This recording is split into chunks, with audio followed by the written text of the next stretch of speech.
मुंशी प्रेमचंद की कहानी गबन का तीसरा भाग। पिछले भाग में आपने सुना कैसे रमा ने अपने दोस्तों के आगे भी अपनी माली हालत पर बढ़ चढ़ कर बातें की हुई थी। जालपा दुखी होकर अपने घर वापस जाने की जिद करती है।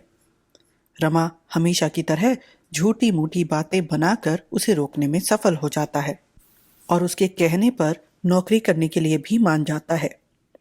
अपने परिचितों में म्युनिसिपल बोर्ड में हेड क्लर्क रमेश बाबू के जरिए 30 रुपए महीने की नौकरी उसने पा ली, जो उसे कम लगती थी, लेकिन वह जगह ऊपरी कमाई के लिए बहुत अच्छी थी। जालपा यह सुनकर खुश हुई और चंद्रहार के सपने बुनने लगी।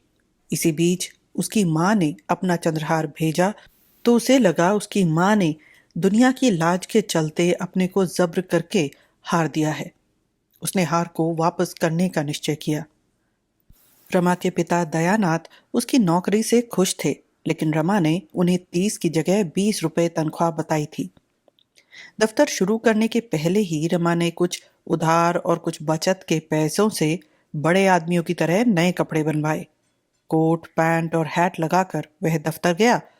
बाकी क्लर्क दरी पर बैठते थे, लेकिन रमा ने कुर्सी मेज लगवाकर काम शुरू किया। बूढ़े मुंशी जी ने उसे बता दिया कि हर बिल्टी पर एक आना मिलता है, जिसमें औरों लोगों का भी हिस्सा होता है, जो नए बड़े बाबू नहीं लेते थे। रमा ने मुंशी जी के बताए हुए आने के अलावा भी बहुत से तरीकों से पैसे कमाने शुरू किए। जितना कमाता उतना दफ्तर पर सब पर खर्च किया करता था, जिससे सभी लोगों में उसकी तूती बोलती थी। गहनों को लेकर जालपा ताने दिया करती थी। 3 महीने में रमा 100 रुपए बमुश्किल जमा कर पाया था। रमा ने उसे खुश करने के लिए उधार पर गहने बनवाने का सोचा। इस सिलसिले में रमेश बाबू ने समझाया कि उधार की लत ना पालो। दयानाथ ने उससे सवाल किए कि कहीं वह हराम की कमाई के चक्कर में तो नहीं पड़ गया। इस बात पर दोनों में बहस हो गई। इस बीच रमा ने जालपा की उसकी सहेलियों को लिखी हुई चिट्ठियां पढ़ ली तो उसे जालपा की वेदना का अनुभव हुआ। आखिरकार उसने उधार पर ही गहने बनवाने का निश्चय किया। अब आगे कथा कहानी काव्य में आपका स्वागत है। मेरा नाम है मनीषा। सराफे में गंगू की दुकान मशहूर थी। गंगू था तो ब्राह्मण, पर बड़ा ही व्यापार कुशल। उसकी दुकान पर नित्य ग्राहकों का मेला लगा रहता था। उसकी कर्मनिष्ठा ग्राहकों में विश्वास पैदा करती थी और दुकानों पर ठगे जाने का भय था। यहाँ किसी भी तरह का धोखा न था। गंगू ने रमा को देखते ही मुस्कुराकर कहा, आइए बाबूजी, ऊपर आइए, बड़ी दया की। मुनीम जी, आपके वास्ते पान मंगवाओ। क्या हुक्म है बाबूजी?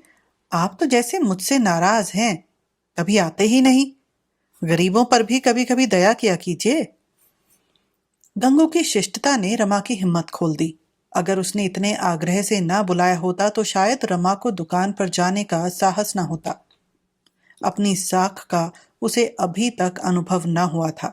दुकान पर जाकर बोला, यहाँ हम जैसे मजदूरों का कहाँ गुजर है महाराज, गांठ में कुछ हो भी तो। ये आप क्या कहते हैं सरकार, आपकी दुकान है, जो चाहिए ले जाइए चीज, दाम आगे पीछे मिलते रहेंगे। हम लोग आदमी पहचानते हैं बाबू साहब, ऐसी बात नहीं है। धन्य भाग है कि आप हमारे दुकान पर आए। दिखाऊं कोई जड़ाऊ चीज, कोई कंगन, कोई हार? अभी हाल ही में दिल्ली से माल आया है। कोई हल्के दामों का हार दिखाइए। यही कोई 700-800 तक? अजी नहीं, हद 400 तक। मैं आपको दोनों दिखाई देता हूं, जो पसंद आवे ले लीजिएगा। हमारे यहाँ किसी तरह का दफल गसल नहीं है बाबू साहब, इसकी आप जरा भी चिंता ना करें। 5 बरस का लड़का हो या 100 बरस का बुढ़ा, सबके साथ एक बात रखते हैं। मालिक को भी एक दिन मुंह दिखाना है बाबू। संदूक सामने आया। गंगू ने हार निकाल निकाल कर दिखाने शुरू किए। रमा की आंखें खुल गई, जी लोट पोट हो गया। क्या सगाई थी! नगीनों की कितनी सुंदर सजावट, कैसी आब ताब, उनकी चमक दीपक को मात करती थी। रमा ने सोच रखा था 100 रुपए से ज्यादा उधार न लगाऊंगा, लेकिन 400 वाला हार आंखों में कुछ जचता न था। 300 रुपए थे। सोचा अगर यह हार ले गया और जालपा ने पसंद न किया तो फायदा ही क्या। ऐसी चीज ले जाऊं कि वह देखते ही भड़क उठे। यह जड़ाऊ हार उसकी गर्दन में कितना शोभा देगा। वह हार एक सहस्त्र मणि रंजित नजरों से उसके मन को खींचने लगा। वह अभिभूत होकर उसकी ओर ताक रहा था, पर मुंह से कुछ कहने का साहस न होता था। कहीं गंगू ने 300 रुपए उधार लगाने से इनकार कर दिया तो उसे कितना लज्जित होना पड़ेगा। गंगू ने उसके मन का संशय ताड़ कर कहा, आपके लायक तो बाबूजी यही चीज है, अंधेरे में रख दीजिए तो उजाला हो जाए। पसंद तो मुझे भी यही है, लेकिन मेरे पास कुल 300 रुपए हैं, यह समझ लीजिए। शर्म से रमा के मुंह पर लाली छा गई। वह धड़कते हुए हृदय से गंगू का मुंह देखने लगा। गंगू ने निष्कपट भाव से कहा, बाबू साहब रुपए का तो जिक्र ही ना कीजिए, कहिए 10,000 का माल साथ भेज दूं। दुकान आपकी है, भला कोई बात है। हुक्म हो तो एक आधा चीज और दिखाओ। एक शीश फूल अभी बनकर आया है, बस यही मालूम होता है गुलाब का फूल खिला हुआ है, देखकर जी खुश हो जाएगा। मुनीम जी, जरा वह शीश फूल दिखाना तो, और दाम का भी कुछ ऐसा भारी नहीं, आपको 250 में दे दूंगा। रमा ने मुस्कुरा कर कहा, महाराज बहुत बातें बनाकर कहीं उल्टे छुरे से न मोड़ लेना, गहनों के मामले में बिल्कुल अनाड़ी हूं। ऐसा ना कहो बाबूजी, आप चीज ले जाइए, बाजार में दिखा लीजिए। अगर कोई 250 से कौड़ी कम में दे दे तो मैं मुफ्त दे दूंगा। शीश फूल आया। सचमुच गुलाब का फूल था, जिस पर हीरे की कलियां ओस की बूंदों के समान चमक रही थीं। रमा की टकटकी बंध गई, मानो कोई अलौकिक वस्तु सामने आ गई हो। बाबूजी, 250 रुपए तो कारीगर की सगाई के इनाम है, यह एक चीज है। हाँ है तो सुंदर, मगर भाई ऐसा ना हो कि कल ही से दाम का तकाजा करने लगो। मैं खुद ही जहां तक हो सकेगा जल्दी दे दूंगा। गंगू ने दोनों चीजें 2 सुंदर मखमली केसों में रखकर रमा को दे दी। फिर मुनीम जी से नाम टकवाया और पान खिलाकर विदा किया। रमा के मनोल्लास की समय सीमा न थी, किंतु यह विशुद्ध उल्लास न था, इसमें एक शंका का भी समावेश था। यह उस बालक का आनंद न था जिसने माता से पैसे मांग कर मिठाई ली हो, बल्कि उस बालक का था जिसने पैसे चुरा कर ली हो। उसे मिठाइयां मीठी तो लगती हैं, पर दिल कांपता रहता है कि कहीं घर चलने पर मार न पड़ने लगे। 650 रुपए चुका देने की उसे विशेष चिंता न थी, घात लग जाए तो वह 6 महीने में चुका देगा। भय यही था कि बाबूजी सुनेंगे तो जरूर नाराज होंगे, लेकिन ज्यों ज्यों आगे बढ़ता था, जालपा को इन आभूषणों से सुशोभित देखने की उत्कंठा इस शंका पर विजय पाती थी। घर पहुंचने की जल्दी में उसने सड़क छोड़ दी और एक गली में घुस गया। सघन अंधेरा छाया हुआ था, बादल तो उसी वक्त छाए हुए थे जब वह घर से चला था। गली में घुसा ही था कि पानी की बूंद सिर पर छर्रे की तरह से पड़ी। जब तक छतरी खोले वह लथपथ हो चुका था। उसे शंका हुई इस अंधकार में कोई आकर दोनों चीजें छीन न ले, पानी की झरझर में कोई आवाज भी ना सुने। अंधेरी गलियों में खून तक हो जाते हैं। पछताने लगा, नाहक इधर से आया। 2-4 मिनट देर ही में पहुंचता तो ऐसी कौन सी आफत आ जाती। असामयिक वृष्टि ने उसकी आनंद कल्पनाओं में बाधा डाल दी। किसी तरह गली का अंत हुआ और सड़क मिली। लालटेनें दिखाई दी। प्रकाश कितनी विश्वास उत्पन्न करने की शक्ति है, आज इसका उसे यथार्थ अनुभव हुआ। वह घर पहुंचा तो दयानाथ बैठे हुक्का पी रहे थे। वह उस कमरे में न गया। उनकी आंख बचाकर अंदर जाना चाहता था कि उन्होंने टोका, इस वक्त कहाँ गए थे। रमा ने उन्हें कुछ जवाब न दिया। कहीं वह अखबार सुनाने लगे तो घंटों की खबर लेंगे। सीधा अंदर जा पहुंचा। जालपा द्वार पर खड़ी उसकी राह देख रही थी। तुरंत उसके हाथ से छतरी ले ली और बोली, तुम तो बिल्कुल भीग गए, कहीं ठहर क्यों न गए। पानी का क्या ठिकाना, रात भर बरसता रहे। यह कहता हुआ रमा ऊपर चला गया। उसने समझा था जालपा भी पीछे पीछे आती होगी, पर वह नीचे बैठी अपने तेवरों से बात कर रही थी, मानो उसे गहनों की याद ही नहीं है, जैसे वह बिल्कुल भूल गई है कि रमा सर्राफे से आया है। रमा ने कपड़े बदले और मन में झुंझलाता हुआ नीचे चला आया। उसी समय दयानाथ भोजन करने आ गए। सब लोग भोजन करने बैठ गए। जालपा ने जब्त तो किया था, पर इस उत्कंठा की दशा में आज उससे कुछ खाया न गया। जब वह ऊपर पहुंची तो रमा चारपाई पर लेटा हुआ था। उसे देखते ही कौतुक से बोला, आज सर्राफे का जाना तो व्यर्थ ही गया। हार कहीं तैयार ही न था, बनाने को कह आया हूं।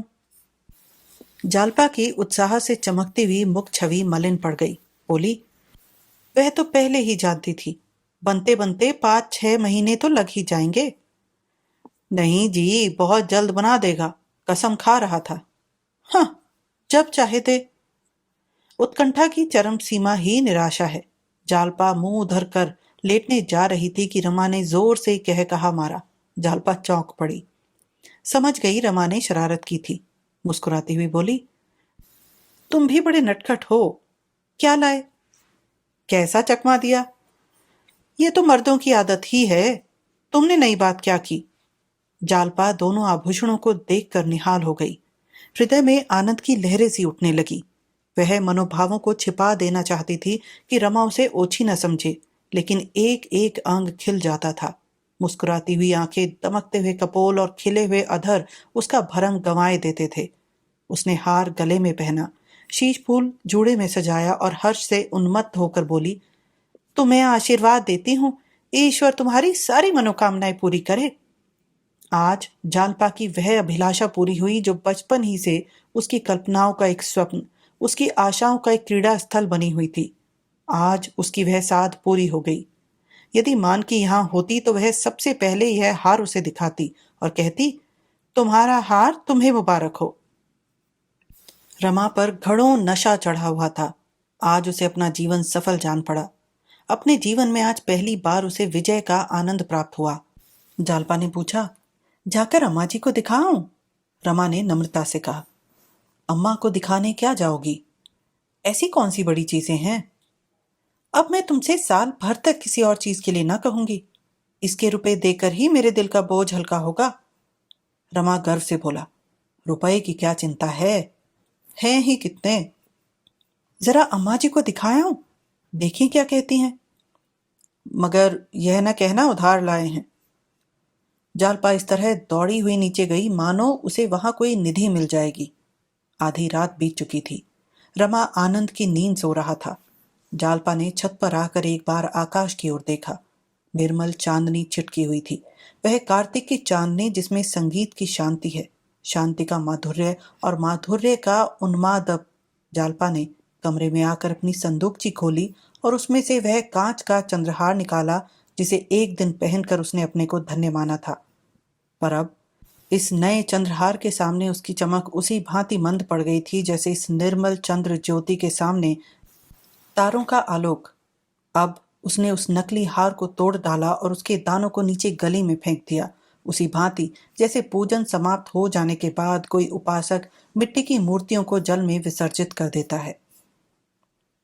उस दिन से जालपा के पति स्नेह में सेवा भाव का उदय हुआ। वह स्नान करने जाता तो उसे अपनी धोती चुनी हुई मिलती, आले पर तेल और साबुन भी रखा हुआ पाता। जब दफ्तर जाने लगता तो जालपा उसके कपड़े लाकर सामने रख देती। पहले पान मांगने पर मिलते थे, अब जबरदस्ती खिलाए जाते थे। जालपा उसका रुख देखा करती। उसे कुछ कहने की जरूरत न थी। यहां तक कि जब वह भोजन करने बैठता तो वह पंखा झला करती। पहले वह बड़ी अनिच्छा से भोजन बनाने जाती थी और उस पर भी बेगार सी टालती थी। अब बड़े प्रेम से रसोई में जाती। चीजें अब भी वही बनती थी, पर उनका स्वाद बढ़ गया था। रमा को इस मधुर स्नेह के सामने वह दो गहने बहुत ही तुच्छ जंचते थे। उधर जिस दिन रमा ने गंगू की दुकान से गहने खरीदे, उसी दिन दूसरे सर्राफों को भी उसके आभूषण प्रेम की सूचना मिल गई। रमा जब उधर से निकलता तो दोनों तरफ से दुकानदार उठ उठ कर उसे सलाम करते। आइए बाबूजी, पान तो खाते जाइए, दो एक चीजें हमारी दुकान से तो देखिए। रमा का आत्मसंयम उसकी साख को और भी बढ़ाता था। यहां तक कि एक दिन एक दलाल रमा के घर पर आ पहुंचा और उसके नहीं नहीं करने पर भी अपनी संदूकची खोल ही दी। रमा ने उससे पीछा छुड़ाने के लिए कहा, भाई इस वक्त मुझे कुछ नहीं लेना है, क्यों अपना और मेरा समय नष्ट करोगे? दलाल ने बड़े विनीत भाव से कहा, बाबूजी देख तो लीजिए, पसंद आए तो लीजिएगा, नहीं तो ना लीजिएगा, देख लेने में तो कोई हर्ज ही नहीं है। आखिर रईसों के पास ना जाएं तो किसके पास जाएं? औरों ने आपसे गहरी रकमें मारी, हमारे भाग्य में भी बदा होगा तो आपसे 4 पैसा पा जाएंगे। बहू जी और माई जी को दिखा लीजिए। मेरा मन तो कहता है कि आज आप ही के हाथों बोहनी होगी। औरतों के पसंद की ना कहो, चीजें अच्छी होंगी ही, पसंद आते क्या देर लगती है। लेकिन भाई इस वक्त हाथ खाली है। बाबूजी, बस ऐसी बात कह देते हैं कि वाह, आपका हुक्म हो जाए तो 1,000 500 आपके ऊपर निछावर कर दें। हम लोग आदमी का मिजाज देखते हैं बाबूजी। भगवान ने चाहा तो आज मैं आपसे सौदा करके ही उठूंगा। दलाल ने संदूकची से 2 चीजें निकाली। एक तो नए फैशन का जड़ाऊ कंगन था और दूसरा कानों का रिंग। दोनों ही चीजें अपूर्व थी। ऐसी चमक थी मानो दीपक जल रहा हो। 10 बजे थे। दयानाथ दफ्तर जा चुके थे। वह भी भोजन करने जा रहा था। समय बिल्कुल न था, लेकिन इन दोनों चीजों को देखकर उसे किसी बात की सुध ही न रही। दोनों केस लिए हुए घर में आया। उसके हाथ में केस देखते ही दोनों स्त्रियां टूट पड़ी और उन चीजों को निकाल निकाल कर देखने लगी। उनकी चमक दमक ने उन्हें ऐसा मोहित कर लिया कि गुण दोष की विवेचना करने की उनमें शक्ति ही न रही। जागेश्वरी, आजकल की चीजों के सामने तो पुरानी चीजें कुछ जचती ही नहीं। जालपा, मुझे तो उन पुरानी चीजों को देखकर कै आने लगती है। न जाने उन दिनों औरतें कैसे पहनती थी। रमा ने मुस्कुराकर कहा। तो दोनों चीजें पसंद है ना? जालपा, पसंद क्यों नहीं है? अम्मा जी, तुम ले लो। जागेश्वरी ने अपनी मनोव्यथा छिपाने के लिए सिर झुका लिया। जिसका सारा जीवन गृहस्थी की चिंताओं में कट गया, वह आज क्या स्वप्न में भी इन गहनों के पहनने की आशा कर सकती थी? आह, उस दुखिया के जीवन की कोई साध ही न पूरी हुई। पति की आय ही कभी इतनी ना हुई कि बाल बच्चों के पालन पोषण के उपरांत कुछ बचता। जब से घर की स्वामिनी हुई, तभी से मानो उसकी तपश्चर्या का आरंभ हुआ और सारी लालसाएं एक एक करके धूल में मिलती गईं। उसने उन आभूषणों की ओर से आंखें हटा ली। उनमें इतना आकर्षण था कि उनकी ओर ताकते हुए भी वह डरती थी, कहीं उसकी विरक्ति का पर्दा ना खुल जाए। बोली, मैं लेकर क्या करूंगी बेटी, मेरे पहनने ओढ़ने के दिन तो लद गए। कौन लाया है बेटा? क्या दाम है इनके? एक सर्राफ दिखाने लाया है। अभी दाम आम नहीं पूछे, मगर ऊंचे दाम होंगे। लेना तो था ही नहीं, दाम पूछकर क्या करता। जालपा, लेना ही नहीं था तो यहां लाए क्यों? जालपा ने यह शब्द इतने आवेश में आकर कहे कि रमा खिसिया गया। उनमें इतनी उत्तेजना, इतना तिरस्कार भरा हुआ था कि इन गहनों को लौटा ले जाने की उसकी हिम्मत ना पड़ी। बोला, तो ले लूं? जालपा, अम्मा लेने ही नहीं कहती तो लेकर क्या करोगे? क्या मुफ्त में दे रहा है? समझ लो मुफ्त ही मिलते हैं। सुनती हो अम्मा जी इनकी बातें? आप जाकर लौटा आइए, जब रुपए में हाथ में होंगे तो बहुत गहने मिलेंगे। जागेश्वरी ने मोहासक्त स्वर में कहा। रुपए अभी तो नहीं मांगता। जालपा, उधार भी देगा तो सूद तो लगा ही लेगा। रमानाथ, तो लौटा दूं? एक बात चटपट तय कर डालो, लेना हो ले लो, ना लेना हो तो लौटा दो। मोह और दुविधा में ना पड़ो। जालपा को यह स्पष्ट बातचीत इस समय बहुत कठोर लगी। रमा के मुंह से उसे ऐसी आशा न थी। इनकार करना उसका काम था। रमा को लेने के लिए आग्रह करना चाहिए था। जागेश्वरी की ओर लालायित नजरों से देखकर बोली, लौटा दो, रात दिन के तकाजे कौन सहेगा। वह केसों को बंद करने ही वाली थी कि जागेश्वरी ने कंगन उठाकर पहन लिया, मानो एक क्षण भर पहनने से ही उसकी साध पूरी हो जाएगी। फिर मन में इस ओछेपन पर लज्जित होकर वह उसे उतारना ही चाहती थी कि रमा ने कहा, अब तुमने पहन ही लिया है अम्मा तो पहने रहो, मैं तुम्हें भेंट करता हूं। जागेश्वरी की आंखें सजल हो गई। जो लालसा आज तक न पूरी हो सकी, वह आज रमा की मात्र भक्ति से पूरी हो रही थी। लेकिन क्या वह अपने प्रिय पुत्र पर ऋण का इतना भारी बोझ रख देगी? अभी वह बेचारा बालक है, उसकी सामर्थ्य ही क्या है। न जाने रुपए जल्द हाथ आए या देर से, दाम भी तो नहीं मालूम। अगर ऊंचे दामों का हुआ तो बेचारा देगा कहां से? उसे कितने तकाजे सहने पड़ेंगे और कितना लज्जित होना पड़ेगा। कातर स्वर में बोली। नहीं बेटा, मैंने तो यूं ही पहन लिया था, ले जाओ, लौटा दो। माता का उदास मुख देखकर रमा का हृदय मात्र प्रेम से हिल उठा। क्या ऋण के भय से वह अपनी त्याग मूर्ति माता की इतनी सेवा भी न कर सकेगा? माता के प्रति उसका कुछ कर्तव्य भी तो है। बोला, रुपए बहुत मिल जाएंगे अम्मा, तुम इसकी चिंता मत करो। जागेश्वरी ने बहू की ओर देखा, मानो कह रही थी कि रमा मुझ पर कितना अत्याचार कर रहा है। जालपा उदासीन भाव से बैठी थी। कदाचित उसे भय हो रहा था कि माताजी यह कंगन ले न ले। मेरा कंगन पहन लेना बहू को अच्छा नहीं लगा, इसमें जागेश्वरी को संदेह नहीं रहा। उसने तुरंत कंगन उतार डाला और जालपा की ओर बढ़ाकर बोली, मैं तुम्हें अपनी ओर से भेंट करती हूँ। मुझे जो कुछ पहनना ओढ़ना था ओढ़ पहन चुकी, अब जरा तुम पहनो, देखूं। जालपा को इसमें जरा भी संदेह न था कि माताजी के पास रुपए की कमी नहीं। वह समझी शायद आज वह पसीज गई हैं और कंगन के रुपए दे देंगी। एक क्षण पहले उसने समझा था कि रुपए रमा को देने पड़ेंगे, इसीलिए इच्छा रहने पर भी वह उसे लौटा देना चाहती थी। जब माताजी उसका दाम चुका रही थी तो वह क्यों इनकार करती, मगर ऊपरी मन से बोली, रुपए ना हो तो रहने दीजिए अम्मा जी, अभी कौन जल्दी है। रमा ने कुछ चिढ़कर कहा, तो तुम यह कंगन ले रही हो? अम्मा जी नहीं मानती तो मैं क्या करूं? और ये रिंग, इन्हें भी क्यों नहीं रख लेती? जाकर दाम तो पूछाओ। रमा ने अधीर होकर कहा, तुम इन चीजों को ले जाओ, तुम्हें दाम से क्या मतलब। रमा ने बाहर आकर दलाल से दाम पूछा तो सन्नाटे में आ गया। कंगन 700 के थे और रिंग 150 के। उसका अनुमान था कि कंगन अधिक से अधिक 300 के होंगे और रिंग 40-50 रुपए के। पछताए कि पहले ही दाम क्यों न पूछ लिए, नहीं तो इन चीजों को घर में ले जाने की नौबत ही क्यों आती। उधारते हुए शर्म आती थी, मगर कुछ भी हो उधारना तो पड़ेगा ही। इतना बड़ा बोझ वह सिर पर नहीं ले जा सकता। दलाल से बोला, बड़े दाम है भाई, मैंने तो 300-400 के भीतर ही आंका था। दलाल का नाम चरणदास था। बोला, दाम में 1 कौड़ी फर्क पड़ जाए सरकार तो मुंह न दिखाऊं। धनीराम की कोठी का तो माल है, आप चलकर पूछ लें। दमड़ी रुपए की भी दलाली अलबत्ता मेरी है, आपकी मर्जी हो दीजिए या ना दीजिए। रमानाथ, तो भाई इन दामों की चीजें तो इस वक्त हमें नहीं लेनी है। ऐसी बात ना कहिए बाबूजी, आपके लिए इतने रुपए कौन बड़ी बात है। 2 महीने भी माल चल जाए तो उसके दूने हाथ आ जाएंगे। आपसे बढ़कर कौन शौकीन होगा। यह सब रईसों के पसंद की चीजें हैं, गंवार लोग इनकी कदर क्या जाने।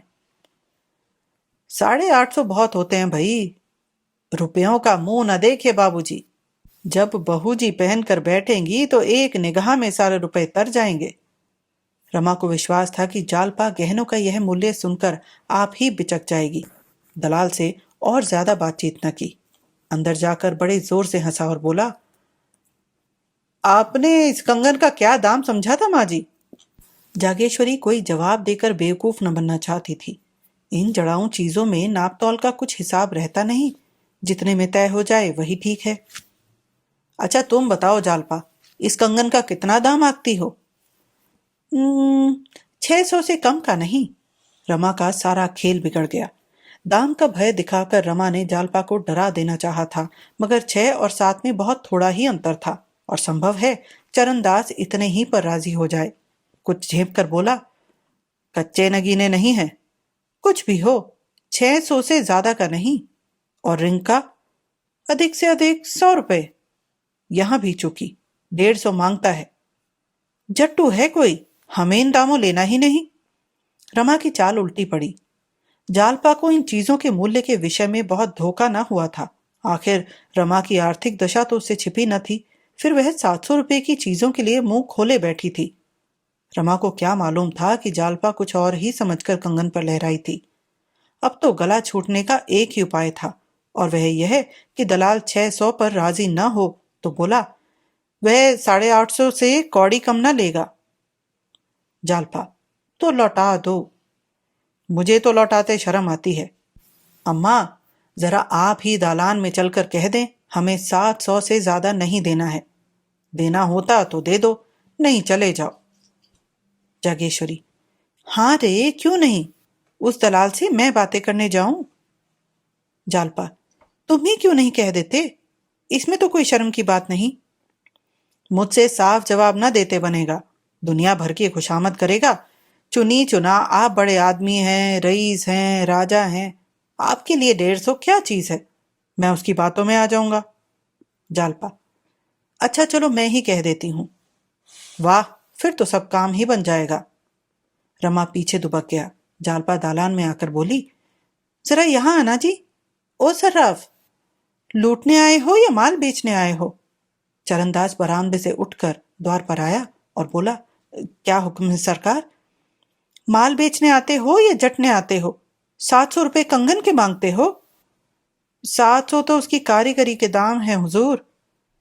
अच्छा तो जो उस पर 700 निछावर कर दे उसके पास ले जाओ। रिंग के 150 कहते हो? लूट है क्या? मैं तो दोनों चीजों के 700 से अधिक न दूंगी। बहू जी आप तो अंधेर करती हैं। कहाँ 850, कहाँ 700। तुम्हारी खुशी, अपनी चीज ले जाओ। इतने बड़े दरबार में आकर चीज लौटा ले जाऊं? आप यूं ही पहने। 10-5 रुपए की बात होती तो आपकी जबान ने उधरता। आपसे झूठ नहीं कहता बहू जी। इन चीजों पर पैसा रुपया नगद है। उसी एक पैसे में दुकान का भाड़ा, बका खाता, दस्तूरी, दलाली सब समझिए।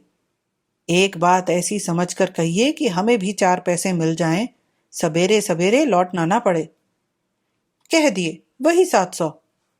चरणदास ने ऐसा मुंह बनाया मानो वह किसी धर्म संकट में पड़ गया है। फिर बोला, सरकार है तो घाटा ही, पर आपकी बात नहीं टालते बनती। रुपए कब मिलेंगे? जल्दी ही मिल जाएंगे। जालपा अंदर जाकर बोली, आखिर दिया कि नहीं 700 में? 150 साफ उड़ाए ले जाता था। मुझे पछतावा हो रहा है कि कुछ और कम क्यों ना कहा। वे लोग इस तरह ग्राहकों को लूटते हैं। रमा इतना भारी बोझ लेते घबरा रहा था, लेकिन परिस्थिति ने कुछ ऐसा रंग पकड़ा कि बोझ उस पर लद ही गया। जालपा तो खुशी की उमंग में दोनों चीजें लिए ऊपर चली गई, पर रमा सिर झुकाए चिंता में डूबा खड़ा था। जालपा ने उसकी दशा जानकर भी इन चीजों को क्यों ठुकरा नहीं दिया? क्यों जोर देकर नहीं कहा, मैं न लूंगी? क्यों दुविधा में पड़ी रही? 550 भी चुकाना मुश्किल था। इतने और कहां से आएंगे? असल में गलती मेरी ही है। मुझे दलाल को दरवाजे से ही दुत्कार देना चाहिए था, लेकिन उसने मन को समझाया। वह अपने ही पापों का तो प्रायश्चित है। फिर आदमी इसीलिए तो कमाता है। रोटियों के लाले थोड़े ही थे। भोजन करके जब रमा ऊपर कपड़े पहनने गया तो जालपा आईने के सामने खड़ी कानों में रिंग पहन रही थी। उसे देखते ही बोली, आज किसी अच्छे का मुंह देखकर उठी थी, 2 चीजें मुफ्त हाथ आ गई। रमा ने विस्मय से पूछा, मुफ्त क्यों?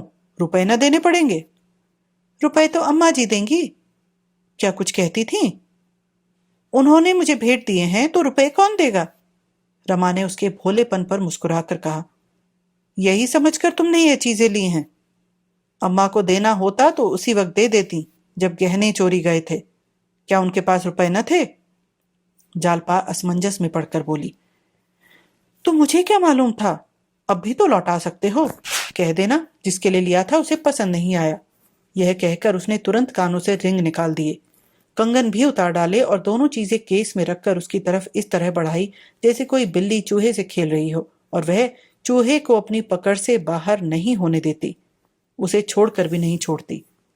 हाथों को फैलाने का साहस नहीं होता था। क्या उसके हृदय की भी यही दशा न थी? उसके मुख पर हवाइयां उड़ रही थी। क्यों वह रमा की ओर न देखकर भूमि की ओर देख रही थी?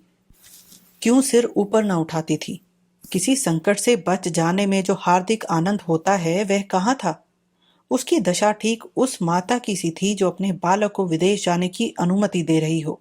वही विवशता, वही कातरता, वही ममता इस समय जालपा के मुख पर उदय हो रही थी। रमा उसके हाथ से केसों को ले सके इतना कड़ा संयम उसमें न था। उसे तकाजे सहना, लज्जित होना, मुंह छिपाए फिरना, चिंता की आग में जलना, सब कुछ सहना मंजूर था। ऐसा काम करना नामंजूर था जिससे जालपा का दिल टूट जाए, वह अपने को अभागिन समझने लगे।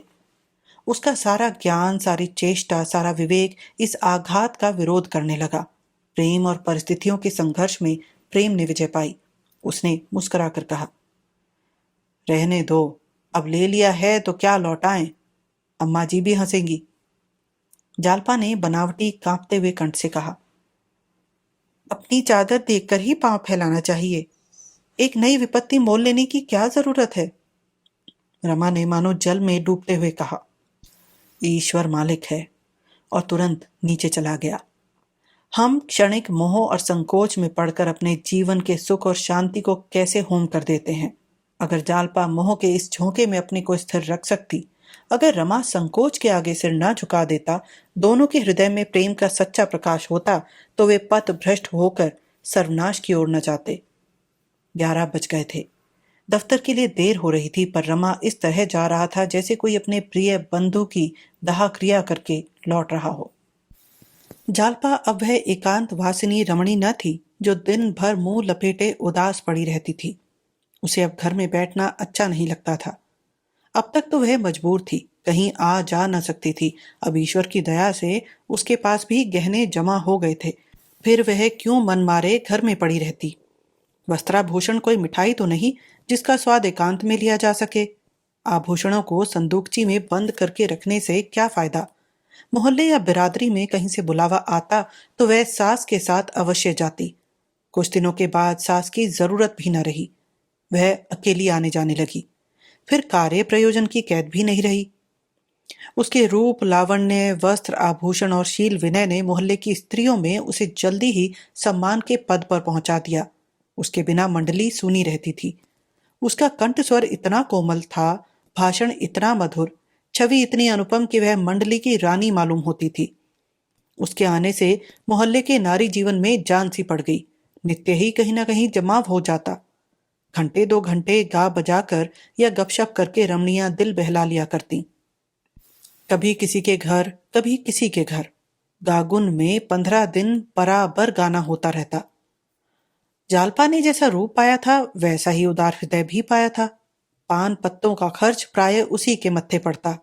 कभी कभी गायनें बुलाई जाती, उनकी सेवा सत्कार का भार भी उसी पर था। कभी कभी वह स्त्रियों के साथ गंगा स्नान करने जाती। तांगे का किराया और गंगा तट पर जलपान का खर्च भी उसी के मत्थे जाता। इस तरह उसके 2-3 रुपए रोज उड़ जाते थे। रमा आदर्श पति था। जालपा अगर मांगती तो प्राण तक उसके चरणों पर रख देता। रुपए की हैसियत ही क्या थी। उसका मुंह जोता रहता था। जालपा उससे इन जमघटों की रोज चर्चा करती। उसका स्त्री समाज में कितना आदर सम्मान है, यह देखकर वह फूला न समाता था। एक दिन इस मंडली को सिनेमा देखने की धुन सवार हुई। वहां की बहार देखकर सबकी सब मुग्ध हो गई। फिर तो आए दिन सिनेमा की सैर होने लगी। रमा को अब तक सिनेमा का शौक न था। शौक होता भी तो क्या करता। अब हाथ में पैसे आने लगे थे, उस पर जालपा का आग्रह। फिर भला वह क्यों न जाता।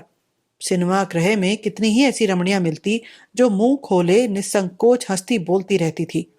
उनकी आजादी गुप्त रूप से जालपा पर भी जादू डालती जाती थी। वह घर से बाहर निकलते ही मुंह खोल लेती, मगर संकोचवश पर्दे वाली स्त्रियों के ही स्थान पर बैठती। उसकी कितनी इच्छा होती कि रमा भी उसके साथ बैठता। आखिर वह उन फैशनेबल स्त्रियों से किसी बात में कम है। रूप रंग में वह हेठी नहीं, सज धज में किसी से कम नहीं, बातचीत करने में कुशल, तो फिर वह क्यों पर्दे वालियों के साथ बैठे। रमा बहुत शिक्षित न होने पर भी देश और काल के प्रभाव से उदार था। पहले तो वह पर्दे का ऐसा अनन्य भक्त था कि माँ को कभी गंगा स्नान कराने लिवा जाता तो पंडों तक से बोलने न देता। कभी माता की हंसी मर्दाने में सुनाई देती तो आकर बिगड़ता, तुमको जरा भी शर्म नहीं है माँ, बाहर लोग बैठे हुए हैं और तुम हंस रही हो। माँ लज्जित हो जाती थी। किंतु अवस्था के साथ रमा का यह लिहाज गायब होता जाता था। उस पर जालपा की रूप छटा उसके साहस को और भी उभोजित करती थी। जालपा रूपहीन काली कलोटी फूहड़ होती तो वह जबरदस्ती उसको पर्दे में बैठाता। उसके साथ घूमने या बैठने में उसे शर्म आती। जालपा जैसी अनन्य सुंदरी के साथ सैर करने में आनंद के साथ गौरव भी तो था। वहां के सभ्य समाज में कोई महिला रूप, गठन और श्रृंगार में जालपा की बराबरी न कर सकती थी। देहात की लड़की होने पर भी शहर के रंग में वह इस तरह रंग गई थी मानो जन्म से शहर में ही रहती आई है।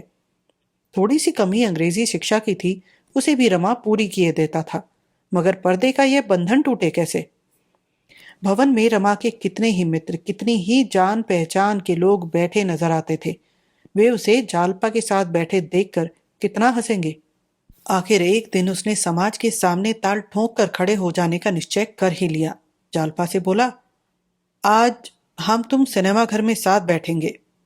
जालपा के हृदय में गुदगुदी सी होने लगी।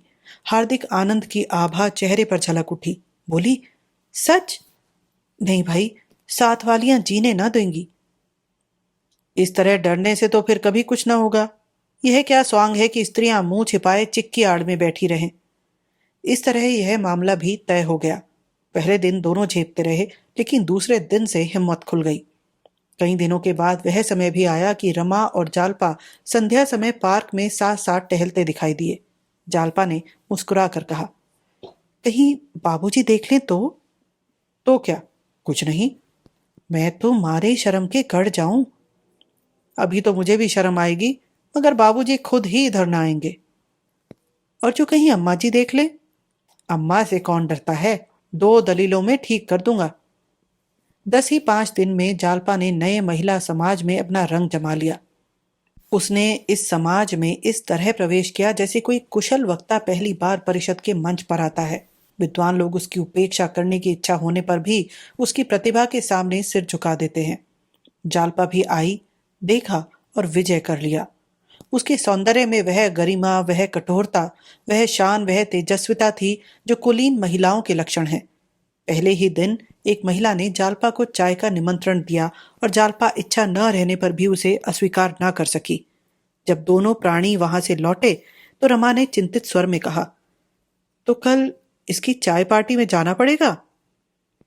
क्या करती, इनकार करते भी तो न बनता था। तो सवेरे तुम्हारे लिए एक अच्छी सी साड़ी ला दूं? क्या मेरे पास साड़ी नहीं है? जरा देर के लिए 50-60 रुपए खर्च करने से फायदा? तुम्हारे पास अच्छी साड़ी कहाँ है? इसकी साड़ी देखी तुमने? ऐसी ही तुम्हारे लिए भी लाऊंगा। जालपा ने विवशता के भाव से कहा, मुझे साफ कह देना चाहिए था कि फुर्सत नहीं है। फिर इनकी दावत भी तो करनी पड़ेगी। यह तो बड़ी विपत्ति गले पड़ी। विपत्ति कुछ नहीं है, सिर्फ यही ख्याल है कि मेरा मकान इस काम के लायक नहीं। मेज, कुर्सियां, चाय के सेट रमेश के यहां से मांग लाऊंगा, लेकिन घर के लिए क्या करूं? क्या ये जरूरी है कि हम लोग भी दावत करें? रमा ने ऐसी बात का कुछ उत्तर ना दिया। उसे जालपा के लिए एक जूते की जोड़ी और सुंदर कलाई की घड़ी की फिक्र पैदा हो गई। उसके पास कौड़ी भी न थी। उसका खर्च रोज बढ़ता जाता था। अभी तक गहने वालों को एक पैसा भी देने की नौबत ना आई थी। एक बार गंगू महाराज ने इशारे से तकाजा भी किया था, लेकिन यह भी तो नहीं हो सकता था कि जालपा फटे हालों चाय पार्टी में जाए। नहीं, जालपा पर वह इतना अन्याय नहीं कर सकता। इस अवसर पर जालपा की रूप शोभा का सिक्का बैठ जाएगा। सभी तो आज चमाचम साड़ियां पहने हुए थीं। जड़ाऊ कंगन और मोतियों के हारों की भी कमी तो न थी, पर जालपा अपने सादे आवरण में उनसे कोसों आगे थी। उसके सामने एक भी नहीं जचती थी। यह मेरे पूर्व कर्मों का फल है कि मुझे ऐसी सुंदरी मिली। आखिर यही तो खाने पहनने और जीवन का आनंद उठाने के दिन है। जब जवानी ही में सुख ना उठाया तो बुढ़ापे में क्या कर लेंगे? बुढ़ापे में मान लिया धन हुआ ही, तो क्या यौवन बीत जाने पर विवाह किस काम का?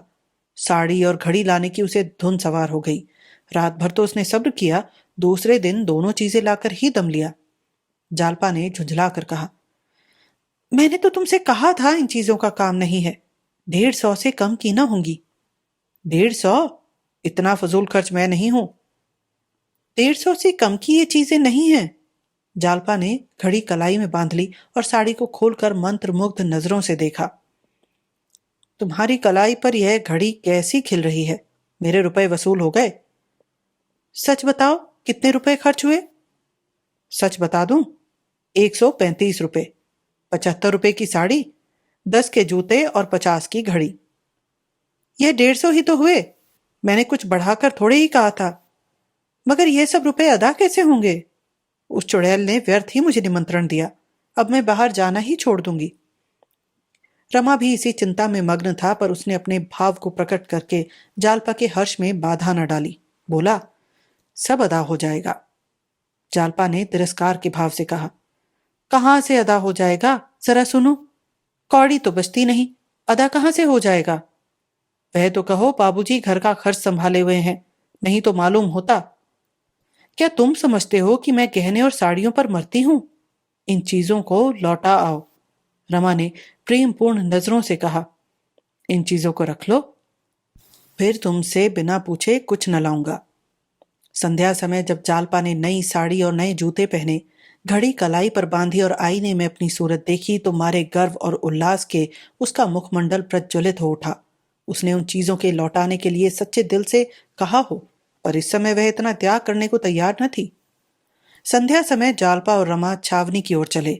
महिला ने केवल बंगले का नंबर बतला दिया था। बंगला आसानी से मिल गया। फाटक पर साइन बोर्ड था, इंदुभूषण एडवोकेट हाई कोर्ट। अब रमा को मालूम हुआ वह महिला पंडित इंदुभूषण की पत्नी थी। पंडित जी काशी के नामी वकील थे। रमा ने उन्हें कितनी ही बार देखा था, पर इतने बड़े आदमी से परिचय का सौभाग्य उसे कैसे होता। 6 महीने पहले वह कल्पना भी न कर सकता था कि किसी दिन उसे उनके घर निमंत्रित होने का गौरव प्राप्त होगा, पर जालपा की बदौलत आज वह अनहोनी बात हो गई। वह काशी के बड़े वकील का मेहमान था। रमा ने सोचा था कि बहुत से स्त्री पुरुष निमंत्रित होंगे, पर यहाँ वकील साहब और उनकी पत्नी रतन के सिवा और कोई न था। रतन इन दोनों को देखते ही बरामदे में निकल आई और उनसे हाथ मिलाकर अंदर ले गई। अपने पति से उनका परिचय कराया। पंडित जी ने आराम कुर्सी पर लेटे ही लेटे दोनों मेहमानों से हाथ मिलाया और मुस्कुरा कर कहा, क्षमा कीजिएगा बाबू साहब, मेरा स्वास्थ्य अच्छा नहीं है।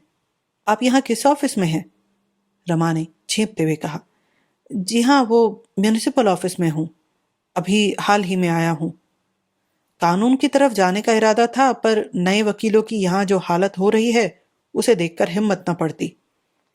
रमा ने अपना महत्व बढ़ाने के लिए जरा सा झूठ बोलना अनुचित न समझा। इसका असर बहुत अच्छा हुआ। अगर वह साफ कह देता मैं 25 रुपए का क्लर्क हूं तो शायद वकील साहब उससे बातें करने में अपना अपमान समझते। बोले, आपने बहुत अच्छा किया जो इधर नहीं आए। वहां 2-4 साल के बाद अच्छी जगह पर पहुंच जाएंगे। यहाँ संभव है 10 साल तक आपको कोई मुकदमा ही न मिलता। जालपा को अभी तक संदेह हो रहा था कि रतन वकील साहब की बेटी है या पत्नी। वकील साहब की उम्र 60 से नीचे न थी। चिकनी चांद आसपास के सफेद बालों के बीच में वार्निश की हुई लकड़ी की भांति चमक रही थी। मूछें साफ थी, पर माथे की शिकन और गालों की झुर्रियां बतला रही थी कि यात्री संसार यात्रा से थक गया है। आराम कुर्सी पर लेटे हुए वह ऐसे मालूम होते थे जैसे बरसों के मरीज हो। हाँ, रंग गोरा था जो 60 साल की गर्मी सर्दी खाने पर भी उड़ न सका था। ऊंची नाक थी, ऊंचा माथा और बड़ी बड़ी आंखें जिनमें अभिमान भरा हुआ था। उनके मुख से ऐसा भासित होता था कि उन्हें किसी से बोलना या किसी का जवाब देना भी अच्छा नहीं लगता। इसके प्रतिकूल रतन सांवली सुगठित युवती थी, बड़ी मिलनसार, जिसे गर्व ने छुआ तक न था। सौंदर्य के उसके रूप में कोई लक्षण न था। नाक चिपटी थी, मुख गोल, आंखें छोटी, फिर भी वह रानी सी लगती थी। जालपा उसके सामने ऐसी लगती थी जैसे सूर्यमुखी के सामने जूही का फूल। चाय आई, मेवे, फल, मिठाई, बर्फ की कुल्फी सब मेजों पर सजा दिए गए। रतन और जालपा एक मेज पर बैठी, दूसरी मेज रमा और वकील साहब की थी। रमा मेज के सामने जा बैठा, मगर वकील साहब अभी आराम कुर्सी पर ही लेटे हुए थे। रमा ने मुस्कुराकर वकील साहब से कहा, आप भी तो आ जाएं। वकील साहब ने लेटे लेटे मुस्कुरा कर कहा, आप शुरू कीजिए, मैं भी अभी आया जाता हूं। लोगों ने चाय पी, फल खाए, पर वकील साहब के सामने हंसते बोलते रमा और जालपा दोनों ही झिझकते थे। जिंदा दिल बूढ़ों के साथ तो सोहबत का आनंद उठाया जा सकता है, लेकिन ऐसे रूखे निर्जीव मनुष्य जवान भी हों तो दूसरों को मुर्दा बना देते हैं। वकील साहब ने बहुत आग्रह करने पर 2 घूंट चाय पी। दूर से बैठे तमाशा देखते रहे, इसीलिए जब रतन ने जालपा से कहा, चलो हम लोग जरा बगीचे की सैर करें, इन दोनों महाशयों को समाज और नीति की विवेचना करने दें, तो मानो जालपा के गले का फंदा छूट गया। रमा ने पिंजड़े में बंद पक्षी की भांति उन दोनों को कमरे से निकलते देखा और लंबी सांस ली। वह जानता था कि यहां यह विपत्ति उसके सिर पड़ जाएगी तो आने का नाम न लेता। वकील साहब ने मुंह सिकोड़ कर पहलू बदला और बोले, मालूम नहीं पेट में क्या हो गया है कि कोई चीज हजम ही नहीं होती। दूध भी हजम नहीं होता। चाय को लोग न जाने क्यों इतने शौक से पीते हैं। मुझे तो इसकी सूरत से भी डर लगता है। पीते ही बदन में ऐंठन सी होने लगती है और आंखों से चिंगारियां सी निकलने लगती हैं। रमा ने कहा। आपने हाजमे की कोई दवा नहीं की? वकील साहब ने अरुचि के भाव से कहा। दवाओं पर मुझे रत्ती भर भी विश्वास नहीं। इन वैद्यों और डॉक्टरों से ज्यादा बेसमझ आदमी संसार में ना मिलेंगे। किसी में निदान की शक्ति नहीं। दो वैद्यों दो डॉक्टरों के निदान कभी न मिलेंगे। लक्षण वही है, पर एक वैद्य रक्त दोष बताता है, दूसरा पित्त दोष। एक डॉक्टर फेफड़े का सूजन बताता है, दूसरा अमाशय का विकार। बस अनुमान से दवा की जाती है और निर्दयता से रोगियों की गर्दन पर छुरी ठर्री जाती है। इन डॉक्टरों ने मुझे अब तक जहन्नुम पहुंचा दिया होता, पर मैं उनके पंजे से निकल भागा। योगाभ्यास की बड़ी प्रशंसा सुनता हूं, पर कोई ऐसे महात्मा नहीं मिलते जिनसे कुछ सीख सकूं। किताबों के आधार पर कोई क्रिया करने से लाभ के बदले हानि होने का डर रहता है। यहां तो आरोग्य शास्त्र का खंडन हो रहा था, उधर दोनों महिलाओं में प्रगाढ़ स्नेह की बातें हो रही थी। रतन ने मुस्कुराकर कहा, मेरे पतिदेव को देखकर तुम्हें बड़ा आश्चर्य हुआ होगा। जालपा को आश्चर्य ही नहीं, भ्रम भी हुआ था। बोली, वकील साहब का दूसरा विवाह होगा? हाँ, अभी 5 ही बरस तो हुए हैं। इनकी पहली पत्नी को मरे 35 वर्ष हो गए। उस समय इनकी अवस्था कुल 25 साल की थी। लोगों ने समझाया दूसरा विवाह कर लो, पर इनके एक लड़का हो चुका था। विवाह करने से इनकार कर दिया और 30 साल तक अकेले रहे। मगर आज 5 वर्ष हुए, जवान बेटे का देहांत हो गया। तब विवाह करना आवश्यक हो गया। मेरे माँ बाप न थे, मामा जी ने मेरा पालन किया था। कह नहीं सकती इनसे कुछ ले लिया या इनकी सज्जनता पर मुग्ध हो गए। मैं तो समझती हूँ ईश्वर की यही इच्छा थी। लेकिन मैं जब से आई हूँ मोटी होती चली जाती हूँ। डॉक्टरों का कहना है कि तुम्हें संतान नहीं हो सकती। बहन, मुझे तो संतान की लालसा नहीं है, लेकिन मेरे पति मेरी दशा देखकर बहुत दुखी रहते हैं। मैं ही इनके सब रोगों की जड़ हूँ। आज ईश्वर मुझे एक संतान दे दे तो इनके सारे रोग भाग जाएंगे। कितना चाहती हूँ कि दुबली हो जाऊं। गर्म पानी से टब स्नान करती हूँ, रोज पैदल घूमने जाती हूँ, घी दूध कम खाती हूँ, भोजन आधा कर दिया है। जितना परिश्रम करते बनता है करती हूँ, फिर भी दिन दिन मोटी ही होती जाती हूँ। कुछ समझ में नहीं आता क्या करूं। वकील साहब तुमसे चिढ़ते होंगे? नहीं बहन, बिल्कुल नहीं। भूल कर भी कभी मुझसे इसकी चर्चा नहीं की। उनके मुंह से कभी एक शब्द भी ऐसा नहीं निकला जिससे उनकी मनोव्यथा प्रकट होती। पर मैं जानती हूं यह चिंता उन्हें मारे डालती है। अपना कोई बस नहीं है। क्या करूं? मैं जितना चाहूं खर्च करूं, जैसे चाहूं रहूं, कभी नहीं बोलते। जो कुछ पाते हैं लाकर मेरे हाथ पर रख देते हैं। समझाती हूं, अब तुम्हें वकालत करने की क्या जरूरत है, आराम क्यों नहीं करते? पर इनसे घर पर बैठे रहा नहीं जाता। केवल 2 चपातियों से नाता है। बहुत जिद की तो 2-4 दाने अंगूर खा लिए। मुझे तो उन पर दया आती है। अपने से जहां तक हो सकता है उनकी सेवा करती हूं। आखिर वह मेरे ही लिए तो अपनी जान खपा रहे हैं। ऐसे पुरुष को देवता समझना चाहिए। यहां तो एक स्त्री मरी नहीं कि दूसरा ब्याह रच गया। 30 साल अकेले रहना सबका काम नहीं है। हाँ बहन, हैं तो देवता ही। अब भी कभी उस स्त्री की चर्चा आ जाती है तो रोने लगते हैं। तुम्हें उनकी तस्वीर दिखाऊंगी। देखने में जितने कठोर मालूम होते हैं, भीतर से इनका हृदय उतना ही नर्म है। कितने ही अनाथों, विधवाओं और गरीबों के महीने बांधा रखे हैं। तुम्हारा कंगन तो बड़ा सुंदर है। हाँ, बड़े अच्छे कारीगर का बनाया हुआ है। मैं तो यहाँ किसी को जानती ही नहीं। वकील साहब को गहनों के लिए कष्ट देने की इच्छा नहीं होती। मामूली सुनारों से बनवाते डर लगता है, न जाने क्या मिला दें। मेरी सपत्नी जी के सब गहने रखे हुए हैं, लेकिन वह मुझे अच्छे नहीं लगते। तुम बाबू रमानाथ से मेरे लिए ऐसी ही जोड़ी की कंगन बनवा दो। देखिए, पूछती हूँ। आज तुम्हारे आने से जी बहुत खुश हुआ। दिन भर अकेली पड़ी रहती हूँ, जी घबराया करता है। किसके पास जाऊं? किसी से परिचय नहीं, और ना मेरा मन ही चाहता है कि उनसे मैं बात करूं। 2 एक महिलाओं को बुलाया, उनके घर गई, चाहा कि उनसे बहनापा जोड़ लूं, लेकिन उनके आचार विचार देखकर उनसे दूर रहना ही अच्छा मालूम हुआ। दोनों ही मुझे उल्लू बनाकर जटना चाहती थी। मुझसे रुपए उधार ले गई और आज तक दे रही हैं।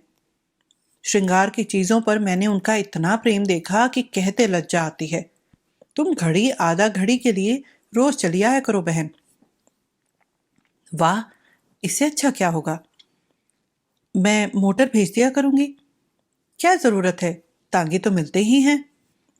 न जाने क्यों तुम्हें छोड़ने को जी नहीं चाहता। तुम्हें पाकर रमानाथ जी अपना भाग्य सराहते होंगे। जालपा ने मुस्कुराकर कहा, भाग्य वाग्य तो कहीं नहीं सराहते, घुड़कियां जमाया करते हैं। सच? मुझे तो विश्वास ही नहीं आता। लो, वह भी तो आ गए। पूछना, ऐसा दूसरा कंगन बनवा देंगे। जालपा रमा से, क्यों? चरणताजी से कहा जाए कि ऐसा कंगन कितने दिन में बना देगा। रतन ऐसा ही कंगन बनवाना चाहती है।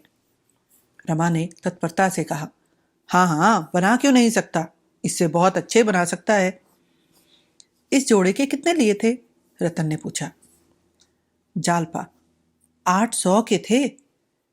कोई हर्ज नहीं, मगर बिल्कुल ऐसा ही हो, इसी नमूने का। रमा, हाँ हाँ, बनवा दूंगा। रतन, मगर भाई मेरे पास अभी रुपए नहीं हैं। रुपए के मामले में पुरुष महिलाओं के सामने कुछ नहीं कह सकता। क्या वह कह सकता है? इस वक्त मेरे पास रुपए नहीं हैं। वह मर जाएगा पर यह उज्र न करेगा। वह कर्ज लेगा, दूसरों की खुशामद करेगा, पर स्त्री के सामने अपनी मजबूरी न दिखाएगा। रुपए की चर्चा को ही वह तुच्छ समझता है। जालपा पति की आर्थिक दशा अच्छी तरह जानती थी, पर यदि रमा ने इस समय कोई बहाना कर दिया होता तो उसे बहुत बुरा मालूम होता। वह मन में डर रही थी कि कहीं यह महाशय यह न कह बैठे, सर्राफ से पूछ कर कहूंगा। उसका दिल धड़क रहा था जब रमा ने वीरता के साथ कहा, हाँ हाँ, रुपए की कोई बात नहीं, जब चाहे दे दीजिएगा, तो वह खुश हो गई। रतन, तो कब तक आशा करूं? मैं आज ही सर्राफ से कह दूंगा, तब भी 15 दिन तो लग ही जाएंगे। जालपा, अब की रविवार को मेरे ही घर चाय पीजिएगा। रतन ने निमंत्रण सहर्ष स्वीकार किया और दोनों आदमी विदा हुए। घर पहुंचे तो शाम हो गई थी। रमेश बाबू बैठे हुए थे। जालपा तो तांगे से उतर कर अंदर चली गई। रमा रमेश बाबू के पास जाकर बोला, क्या आपको आए देर हुई? नहीं, अभी तो चला आ रहा हूं। क्या वकील साहब के यहाँ गए थे? जी हाँ, 3 रुपए की चपत पड़ गई। कोई हर्ज नहीं, यह रुपए वसूल हो जाएंगे। बड़े आदमियों से रहा रस्म हो जाए तो बुरा नहीं है, बड़े बड़े काम निकलते हैं। एक दिन उन लोगों को भी तो बुलाओ। अब की इतवार को चाय की दावत दे आया हूं। रमेश, कहो तो मैं भी आ जाऊं। जानते हो ना, वकील साहब के एक भाई इंजीनियर हैं। मेरे एक साले बहुत दिनों से बेकार बैठे हैं। अगर वकील साहब उनकी सिफारिश कर दें तो गरीब को जगह मिल जाए। तुम जरा मेरा इंट्रोडक्शन करा देना, बाकी और सब मैं कर लूंगा। पार्टी का इंतजाम ईश्वर ने चाहा तो ऐसा होगा कि मेम साहब खुश हो जाएंगी। चाय के सेट, शीशे के रंगीन गुलदान और फानूस मैं ला दूंगा। कुर्सियां, मेजें, फर्श सब मेरे ऊपर छोड़ दो। न कुली की जरूरत, न मजूर की। उन्हीं मूसलचंद को रगे दूंगा। रमानाथ, तब तो बड़ा मजा रहेगा। मैं तो बड़ी चिंता में डूबा हुआ था। चिंता की कोई बात नहीं, उसी लौंडे को जोत दूंगा। कहूंगा, जगह चाहते हो तो कारगुजारी दिखाओ, फिर देखना कैसी दौड़ धूप करता है। रमानाथ, अभी 2-3 महीने हुए आप अपने साले को कहीं नौकर रखा चुके हैं ना? अजी, अभी 6 और बाकी हैं, पूरे 7 जीव हैं। जरा बैठ जाओ, जरूरी चीजों की सूची बना ली जाए। आज ही से दौड़ धूप शुरू होगी, तब सब चीजें जुटा सकूंगा। और कितने मेहमान होंगे? मीम साहब होंगी और शायद वकील साहब भी आ जाएं। यह बहुत अच्छा किया। बहुत से आदमी हो जाते तो भंबड़ हो जाता।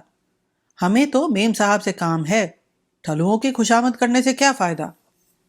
दोनों आदमियों ने सूची तैयार की। रमेश बाबू ने दूसरे ही दिन से सामान जमा करना शुरू किया। उनकी पहुंच अच्छे अच्छे घरों में थी। सजावट की अच्छी अच्छी चीजें बटोर लाए। सारा घर जगमगा उठा। दयानाथ भी इन तैयारियों में शरीक थे। चीजों को करीने से सजाना उनका काम था। कौन गमला कहाँ रखा जाए, कौन तस्वीर कहाँ लटकाई जाए, कौन सा गलीचा कहाँ बिछाया जाए, इन प्रश्नों पर तीनों मनुष्यों में घंटों वाद विवाद होता था। दफ्तर जाने के पहले और दफ्तर से आने के बाद तीनों इन्हीं कामों में जुट जाते थे। एक दिन इस बात पर बहस छिड़ गई कि कमरे में आईना कहाँ रखा जाए। दयानाथ कहते थे, इस कमरे में आईने की जरूरत नहीं, आईना पीछे वाले कमरे में रखना चाहिए। रमेश इसका विरोध कर रहे थे। रमा दुविधा में चुपचाप खड़ा था।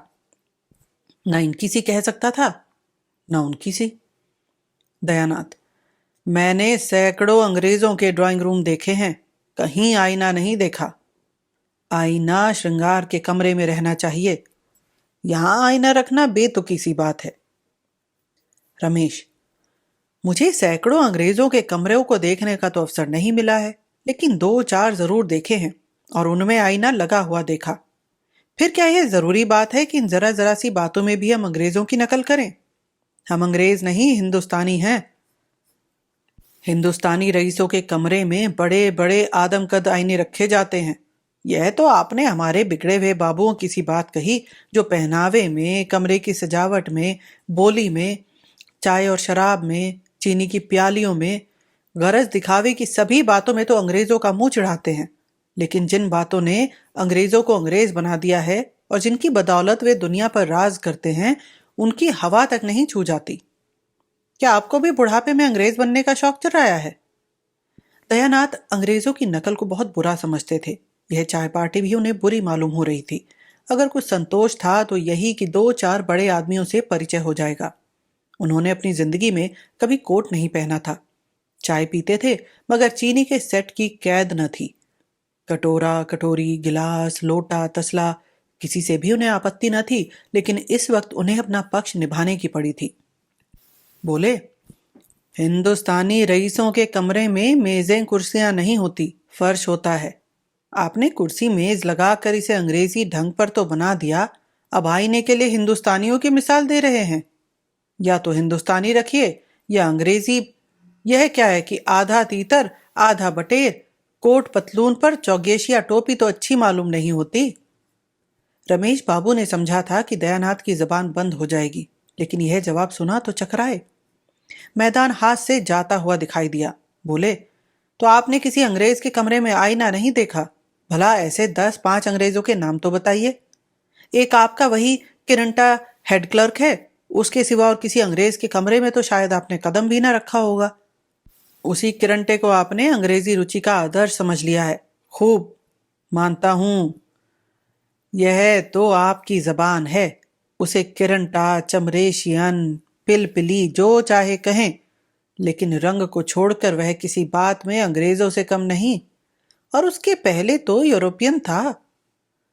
रमेश इसका कोई जवाब सोच ही रहे थे कि एक मोटर कार द्वार पर आकर रुकी और रतनबाई उतरकर बरामदे में आई। तीनों आदमी चटपट बाहर निकल आए। रमा को इस वक्त रतन का आना बुरा मालूम हुआ। डर रहा था कि कहीं कमरे में भी ना चली आए, नहीं तो सारी कलई खुल जाए। आगे बढ़कर हाथ मिलाता हुआ बोला, आइए, ये मेरे पिता हैं और ये मेरे दोस्त रमेश बाबू हैं। लेकिन उन दोनों सज्जनों ने न हाथ बढ़ाया और न जगह से हिले, सकपकाए से खड़े रहे। रतन ने भी उनसे हाथ मिलाने की जरूरत न समझी। दूर ही से उनको नमस्कार करके रमा से बोली, नहीं, बैठूंगी नहीं, इस वक्त फुर्सत नहीं है, आपसे कुछ कहना था। यह कहते हुए वह रमा के साथ मोटर तक आई और आहिस्ता से बोली, आपने सर्राफ से कह तो दिया होगा? रमा ने निसंकोच होकर कहा, जी हाँ, बन रहा है। उस दिन मैंने कहा था अभी रुपए न दे सकूंगी, पर मैंने समझा शायद आपको कष्ट हो, इसीलिए रुपए मंगवा लिए। 800 चाहिए ना? जालपा ने कंगन के दाम 800 बताए थे। रमा चाहता तो इतने रुपए ले सकता था, पर रतन की सरलता और विश्वास ने उसके हाथ पकड़ लिए। ऐसी उदार निष्कपट रमणी के साथ वह विश्वासघात न कर सका। वह व्यापारियों से 2-2, 4-4 आने लेते जरा भी न झिझकता था। वह जानता था कि वे सब भी ग्राहकों को उल्टे छुरे से मूंढते हैं। ऐसों के साथ ऐसा व्यवहार करते हुए उनकी आत्मा को भी लेश मात्र संकोच न होता था, लेकिन इस देवी के साथ यह कपट व्यवहार करने के लिए किसी पुराने पापी की जरूरत थी। कुछ सकुचाता हुआ बोला, क्या जालपा ने कंगन के दाम 800 बतलाए थे? उसे शायद याद न रही होगी, उसके कंगन 600 के हैं। आप चाहें तो 800 का बनवा दूं? रतन, नहीं, मुझे तो वही पसंद है। आप 600 का ही बनवाइए। उसने मोटर पर से अपनी थैली उठाकर 100 रुपए के 6 नोट निकाले। रमा ने कहा, इतनी जल्दी क्या थी? चीज तैयार हो जाती तब हिसाब हो जाता। मेरे पास रुपए खर्च हो जाते, इसलिए मैंने सोचा आपके सिर पर लाद आऊं। मेरी आदत है कि जो काम करती हूँ जल्द से जल्द कर डालती हूँ। विलंब से मुझे उलझन होती है। यह कहकर वह मोटर पर बैठ गई। मोटर हवा हो गई। रमा संदूक में रुपए रखने के लिए अंदर चला गया तो दोनों वृद्ध जनों में बातें होने लगी। रमेश, देखा? जी हाँ, आंखें खुली हुई थी। अब मेरे घर में भी वही हवा आ रही है। ईश्वर ही बचाए। बात तो ऐसी ही है, पर आजकल ऐसी ही औरतों का काम है। जरूरत पड़े तो कुछ मदद तो कर सकती हैं। बीमार पड़ जाओ तो डॉक्टर को तो बुला सकती हैं। यहां तो चाहे हम मर जाएं तब भी क्या मजाल कि स्त्री घर से बाहर पांव निकाले। दयानाथ, हमसे तो भाई यह अंग्रेजियत नहीं देखी जाती। क्या करें? संतान की ममता है, नहीं तो यही जी चाहता है कि रमा से साफ कह दूं, भैया अपना घर अलग लेकर रहो। आग फटी पीर गई। मुझे तो उन मर्दों पर क्रोध आता है जो स्त्रियों को यूं सर चढ़ाते हैं। देख लेना, एक दिन यह औरत वकील साहब को दगा देगी। महाशय, इस बात में मैं तुमसे सहमत नहीं हूं। यह क्यों मान लेते हो कि जो औरत बाहर आती जाती है वह जरूर ही बिगड़ी हुई है? मगर रमा को मानती बहुत है। रुपए न जाने किस लिए दिए। मुझे तो इसमें कुछ गोलमाल मालूम होता है। रमा कहीं उससे कोई चाल न चल रहा हो। इसी समय रमा भीतर से निकला आ रहा था। अंतिम वाक्य उसके कान में पड़ गया। भौहें चढ़ाकर बोला, जी हाँ, जरूर चाल चल रहा हूं। उसे धोखा देकर रुपए ऐंठ रहा हूं। यही तो मेरा पेशा है। दयानाथ ने झेंपते हुए कहा, तो इतना बिगड़ते क्यों हो? मैंने तो कोई ऐसी बात कही नहीं। रमानाथ, पक्का जालिया बना दिया, और क्या कहते? आपके दिल में ऐसा शुभा क्यों आया? आपने मुझ में ऐसी कौन सी बात देखी जिससे आपको यह ख्याल पैदा हुआ? मैं जरा साफ सुथरे कपड़े पहनता हूँ, जरा नई प्रथा के अनुसार चलता हूँ। इसके सिवा आपने मुझ में कौन सी बुराई देखी? मैं जो कुछ खर्च करता हूँ ईमान से कमा कर खर्च करता हूँ।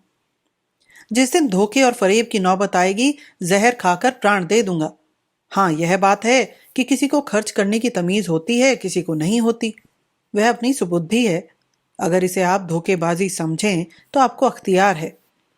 जब आपकी तरफ से मेरे विषय में ऐसे संशय होने लगे तो मेरे लिए यही अच्छा है कि मुंह में कालिक लगाकर कहीं निकल जाऊं। रमेश बाबू यहाँ मौजूद हैं। आप इनसे मेरे विषय में जो चाहे पूछ सकते हैं। ये मेरी खातिर झूठ न बोलेंगे। सत्य के रंग में रंगी हुई इन बातों ने दयानाथ को आश्वस्त कर दिया। बोले, जिस दिन मुझे मालूम हो जाएगा कि तुमने यह ढंग अख्तियार कर लिया है, उसके पहले मैं मुंह में कालिक लगाकर निकल जाऊंगा। तुम्हारा बढ़ता हुआ खर्च देखकर मेरे मन में संदेह हुआ था। मैं इसे छिपाता नहीं हूं। लेकिन जब तुम कह रहे हो कि तुम्हारी नीयत साफ है तो मैं संतुष्ट हूं। मैं केवल इतना ही चाहता हूं कि मेरा लड़का चाहे गरीब रहे पर नीयत ना बिगाड़े। मेरी ईश्वर से यही प्रार्थना है कि वह तुम्हें सतपथ पर रखे। रमेश ने मुस्कुराकर कहा, अच्छा, यह किस्सा तो हो चुका। अब यह बताओ, उसने तुम्हें रुपए किस लिए दिए? मैं गिन रहा था, 6 नोट थे, शायद 100 के। रमानाथ, ठग लाया हूं। मुझसे शरारत करोगे तो मार बैठूंगा। अगर जट हिलाए हो तो भी मैं तुम्हारी पीठ ठोकूंगा। जीते रहो, खूब जटो, लेकिन आबरू पर आंच ना आने पाए। किसी को कानों कान खबर ना हो। ईश्वर से तुम्हें डरता नहीं। वह जो कुछ पूछेगा उसका जवाब मैं दे दूंगा, मगर आदमी से डरता हूं। सच बताओ, किस लिए रुपए दिए? कुछ दलाली मिलने वाली हो तो मुझे भी शरीक कर लेना। रमानाथ, जड़ाऊ कंगन बनवाने को कह गई है। तो चलो, मैं एक अच्छे सर्राफ से बनवा दूं। यह झंझट तुमने बुरा मोल ले लिया। औरत का स्वभाव जानते नहीं, किसी पर विश्वास तो इन्हें आता ही नहीं। तुम चाहे 2-4 रुपए अपने पास से ही खर्च कर दो, पर वह यही समझेंगी कि मुझे लूट लिया। नेकनामी तो शायद ही मिले, हाँ, बदनामी तैयार खड़ी है। रमानाथ, आप मूर्ख स्त्रियों की बातें कर रहे हैं। शिक्षित स्त्रियां ऐसी नहीं होती। जरा देर बाद रमा अंदर जाकर जालपा से बोला, अभी तुम्हारी सहेली रतन आई थी। जालपा, सच? तब तो बड़ा गड़बड़ हुआ होगा। यहां तो कुछ तैयारी भी नहीं थी। कुशल यही हुई कि कमरे में नहीं आई। कंगन के रुपए देने आई थी।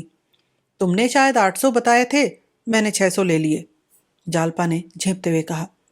मैंने तो दिल लगी की थी। जालपा ने इस तरह अपनी सफाई तो दे दी, लेकिन बहुत देर तक उसके मन में उथल पुथल होती रही। रमा ने अगर 800 रुपये ले लिए होते तो शायद उथल पुथल न होती, वह अपनी सफलता पर खुश होती। पर रमा के विवेक ने उसकी धर्म बुद्धि को जगा दिया था। वह पछता रही थी कि मैं व्यर्थ झूठ बोली। यह मुझे अपने मन में कितना नीच समझ रहे होंगे, रतन भी मुझे कितना बेईमान समझ रही होगी।